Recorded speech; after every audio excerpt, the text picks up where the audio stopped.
So you're telling me Tetra is a boy? Thing is, I kind of saw that coming because like the episode, it was either an episode or the scene right before they introduced Tetra. They were explaining how like people who made the characters a female, like eventually are turning female because you know they're inside the game and all of that and vice versa. So as soon as they introduced Tetra, I'm like, wait, is this really a boy that's just like trolling?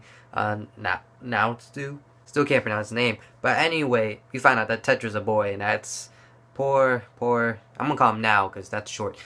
Poor Now. Anyway, what is up, ladies and gents? Nate here, bringing you my review of Log Horizon Season 2, Episode 12. Hang on, the Gold of the Kunie.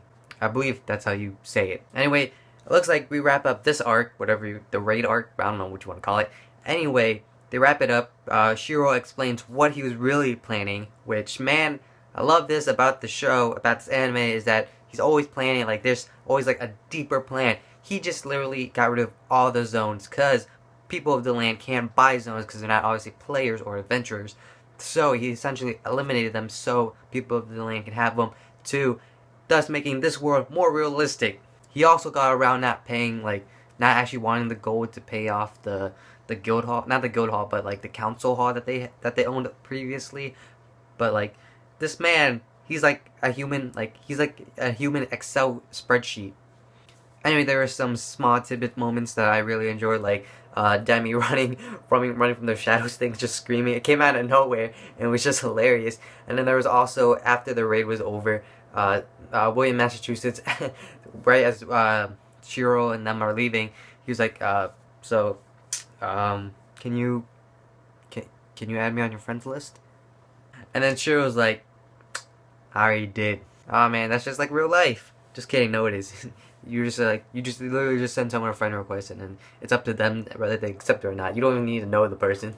Anyway, there was actually a scene with, I guess, the other, like the antagonist, the real antagonist of the series, or for this next arc or season, that being the other crew that we don't really know their names. I think they're called the Minami meeting, or Plant Hiwiden. That's what Reddit's telling me.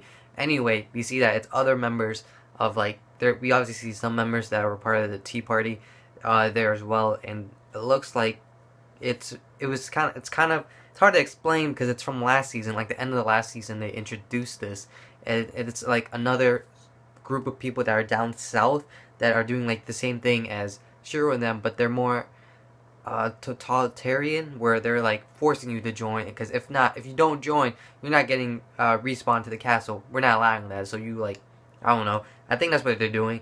Anyway, it looks like they're the real enemies, like they're the opposite of Shiro and the Round Table. And we see that fox girl that has that's crazy over Shiro, but again, that was last season, so, and I don't really think I introduced it, but she was from last season. She has a thing about Shiro, and she's like, you should join us and all that, and then nonsense. And then there's a little scene with Shiro regarding names, and how like names should never be like messed with, because that's something that belongs to you. Like, my name's Nathan, whatever you want to call it, Nate Dizzle, please. Like, you can't mess with that. And then when the apocalypse first started, when season 1 started, Shiro didn't really call Demi by his name. He was constantly like mispronouncing it, and whether he was doing it on purpose, he didn't really know until now. He realized that he was lashing out on his anger, because Shiro, like I said in my first review of Log Horizon, he's not a fighter. He's more intelligent than a fighter, and that's the thing. Like, he didn't know how to handle it, being weak in a war that your personal like stamina and all that actually affects you in the game. So listen, be told, don't freaking bash someone's name, because it's not cool. It's like, don't call someone like, don't call someone like a faggot over Xbox Live just because you don't know how to handle your anger or anything like that. Just call them by like their Xbox gamer tag. That's what I do, or their real name if you know it, or like a nickname. But don't like ever like straight up like bash it, or like change it, or like take out letters, or just give them like something stupid. Anyway, in the end, everyone's reunited, and it feels so good. That was intended. Anyway, they have their moments. Now and Marie get back together, and Tetra is trolling, even though Tetra is a boy, which, if I remember correctly, the more like since you gender bent your character, you're turning more into that gender. So I think Tetra, the boy Tetra, is now turning more into a girl Tetra. I think so. I'm gonna feel bad when now like finds out that Tetra is really a boy, and then Marie's gonna, like, I don't know what's gonna happen, but it's gonna be hilarious. I know that for sure. And plus that scene with Marie, Henrietta and Marie, like not knowing what to wear and all that. I like that. Marie's comedy gold, I tell you.